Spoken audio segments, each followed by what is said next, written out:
वर्तमान में कलियुग चल रहा है। कलियुग की कुल आयु है 4,32,000 वर्ष। अब से 4,2,6,8,7,8 वर्ष कलियुग का बाकी है।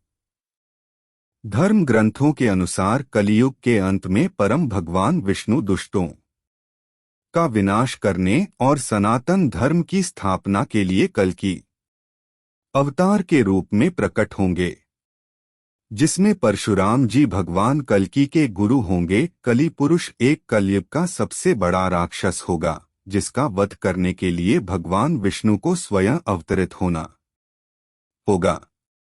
कल्कि पुराण कलि पुरुष एक विशाल प्राणी, कालिख के रंग, एक बड़ी जीभ और एक भयानक बदबू के रूप में वर्णित करता है।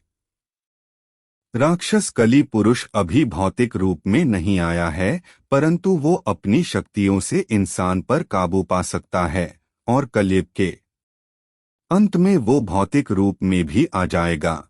तब वो पाताल लोक से आसुरी शक्ति को आजाद करके इंसानों पे राज करेगा। तब भगवान विष्णु का कल्कि अवतार होगा, जो 64 गुणों से लिप्त माहिर योद्धा होंगे। राक्षस कलि पुरुष के जन्म का रहस्य।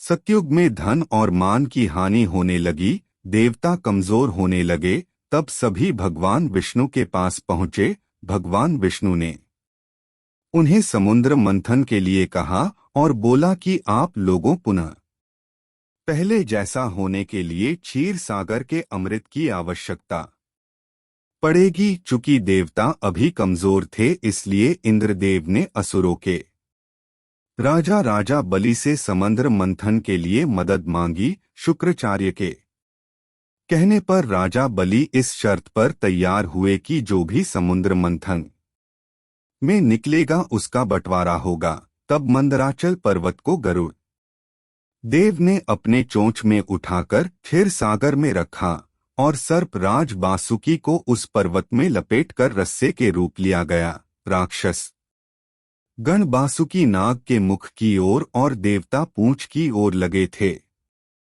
इस प्रकार मंथन की शुरुआत हुई। उसमें से बहुत सारे कीमती आभूषण के साथ पहले हलाहल नामक तेज विष निकला। भगवान विष्णु को इस विष के बारे में पहले से ही पता था। वे देवताओं को इस बारे पहले इसलिए नहीं बताए क्योंकि वे जानते थे अगर उन्हें बता दिया तो वे विष के कारण देवता इस मंथन को नहीं करते, इसलिए उन्हें सिर्फ अमृत के बारे में बताया। अब चूंकि हलाहल विष निकल गया था और सभी इसके वेग से मूर्छित होने लगे, परंतु शर्त अनुसार इसे आधा देवता तथा आधा असुरों को पीना था। परंतु दोनों में हलाहल विष के इस तेज को सहने की शक्ति नहीं थी। फिर भगवान भोलेनाथ ने भगवान विष्णु के कहने पर विषपान किया, परंतु इस विष के तेज से भोलेनाथ भी जलन से प्रभावित होने लगे। तब शक्ति रूपी देवी पार्वती ने उस विष को अपने हाथों से भोलेनाथ के गले में ही रोक दिया।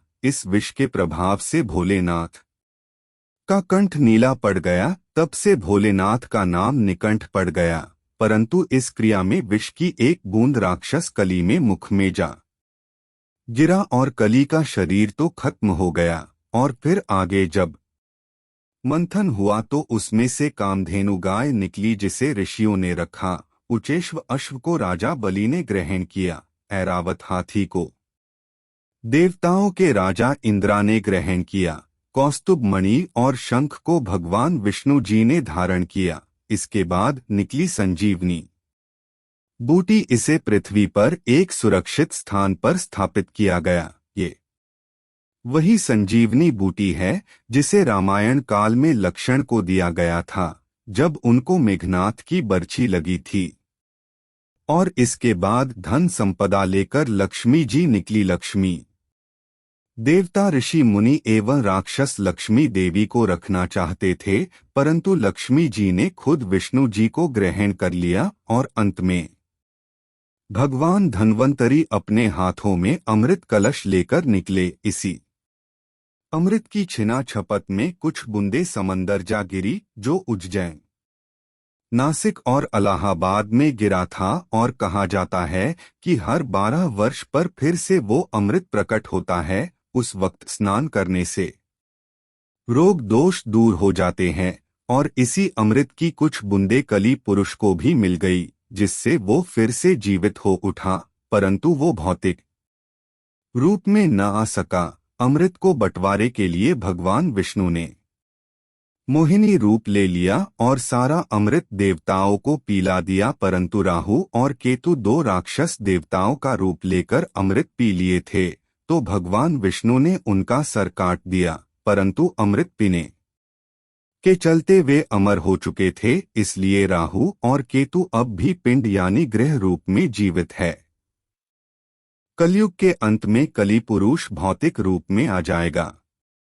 तब भगवान विष्णु का कल्कि अवतार होगा, जो सबसे शक्तिशाली राक्षस कली पुरुष से लड़ेंगे और इंसानों को उसके प्रभाव से मुक्त करेंगे, परंतु इस युद्ध में कली पुरुष के तरफ से भी इंसान लड़ेंगे, क्योंकि जब धर्म पूरी तरह नष्ट हो जाएगा इंसान भगवान को पहचान नहीं पाएंगे, परंतु अंत में सब ठीक हो जाएगा और सतयुग का प्रारंभ हो।